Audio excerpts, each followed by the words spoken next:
Fala pessoal, sejam bem-vindos à segunda parte da nossa rede neural e hoje nós vamos implementar a validação cruzada.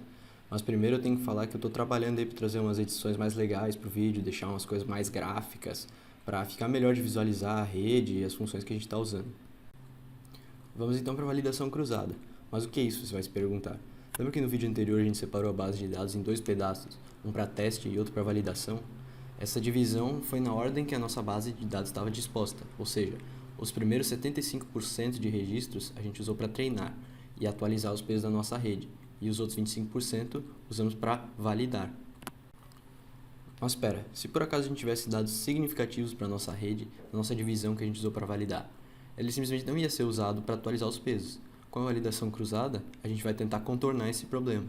Esse método que a gente vai usar se chama K-fold ou K-fold, onde o K é o número de divisões que a gente vai fazer na base de dados. Nós vamos usar o K como 10, então a gente vai fazer 10 divisões diferentes da nossa base de dados e cada divisão vai usar 1/10 da base de dados para treinar e definitivamente atualizar os pesos.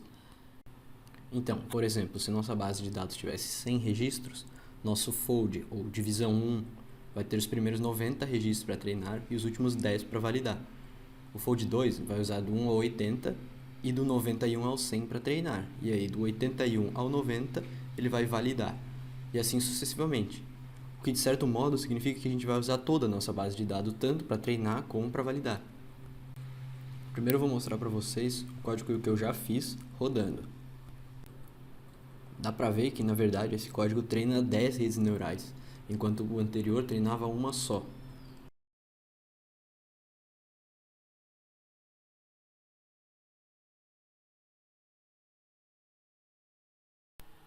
Bom, deixei rodando ali, pra vocês verem, e daí cortei um pedaço aqui, porque senão não ia demorar muito tempo. E aqui nessa média que a gente calcula, seria na verdade a média da precisão dos 10 folds.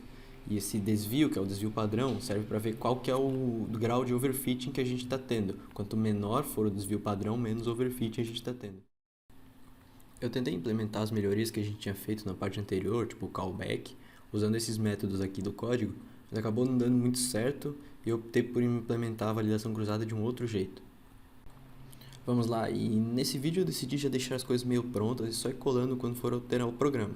Se vocês preferirem assim, ou preferirem que vá digitando ao vivo aqui, deixa nos comentários aí e a gente vai ver qual fica melhor. Tá aqui aberto o programa que eu já tinha feito e o que nós fizemos no último vídeo. Podem ver aqui que nesse aqui eu defini a função construtora da rede neural com algumas diferenças do que aquela que a gente tinha usado no outro vídeo.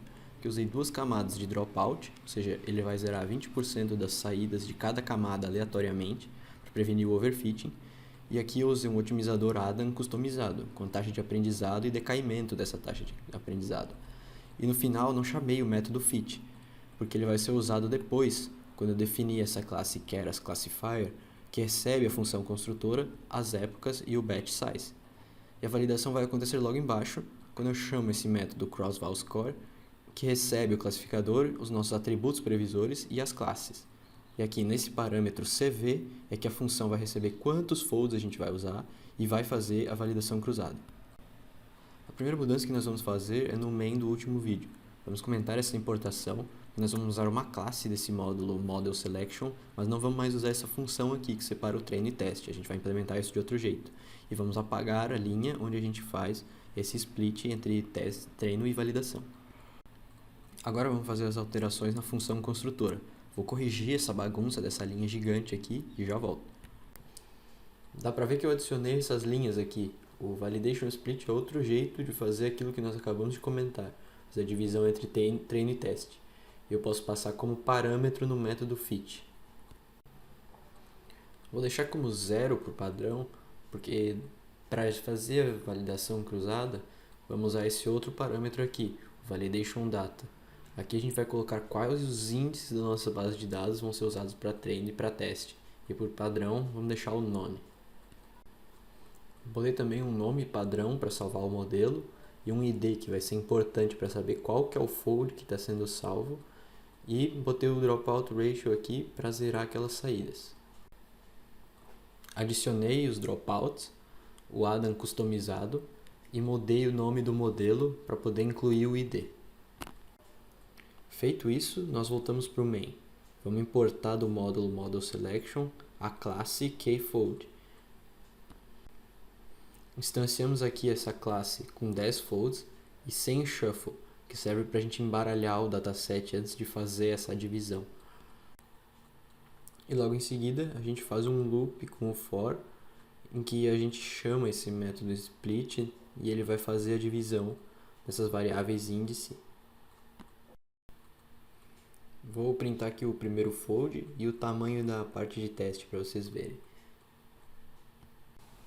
Temos que fazer também as alterações necessárias para não dar nenhum erro na hora que a gente for rodar.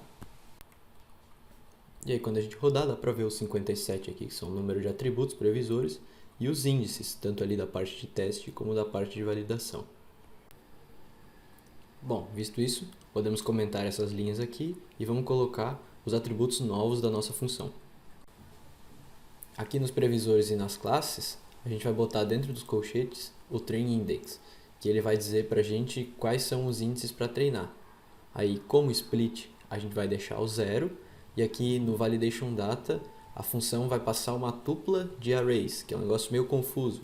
Mas aqui o primeiro item é o array de previsores, e dentro dos colchetes ele vai receber o índice de testes, e o segundo é das classes, também recebendo os índices de teste. E aí, aqui no final, a gente soma mais um no ID.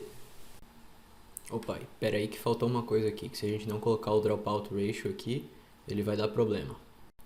Então está praticamente pronto, do jeito que está aqui já dá para rodar, só que aí para a gente comparar os modelos vai ficar um pouco complicado. Então eu vou botar aqui umas listas que vão salvar os valores da precisão e da loss function para a gente poder comparar depois de treinar. Então pessoal, voltei aqui para o Spider, vamos rodar e depois ver como é que deu o resultado. Agora ele vai carregar o TensorFlow, fazer as coisas na placa de vídeo.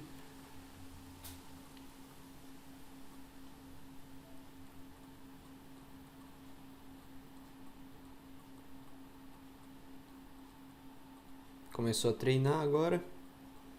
E eu vou deixar rodando aqui. Quando terminar eu volto para vocês.